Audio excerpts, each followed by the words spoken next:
हमीरपुर में मारपीट की घटना के विरोध में सफाई कर्मचारियों ने कोतवाली के बाहर प्रदर्शन किया। गौवंश को संरक्षित करने गए सफाई कर्मचारियों से मारपीट करने का आरोप लगाया है। वहीं विरोध प्रदर्शन कर नाइट ड्यूटी बंद करने की मांग की है।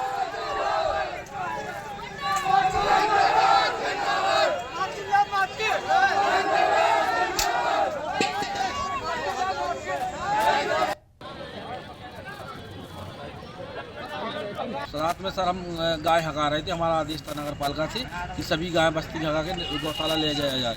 वहाँ पर हम गाय हका रहे थे। यहाँ पर सिकंदरपुरा वार्ड में राजू ठेकेदार रहता है। उसने अभद्रता से गाली गलौज की है और झापड़ भी मारा है। हमने भाई साहब करते रहे, लेकिन उन्हें कुछ वो नशे में था और कह रहा कि भाग जाओ यहाँ से। नहीं तो गया तो राइफल निकालने की धमकी देने लगा। हम लोग वहाँ से अकेले थे। हम सभी कर्मचारी यहाँ रोड पर लगे हुए थे और हमने काफ़ी उनसे हम सम्मान से उनसे बात करते रहे। हमने कोई उनसे असभ्यता नहीं कही, कोई दिक्कत हो, ताकि उन्हें हमसे उल्टी सीधी बहुत गंदी गालियाँ देते रहे।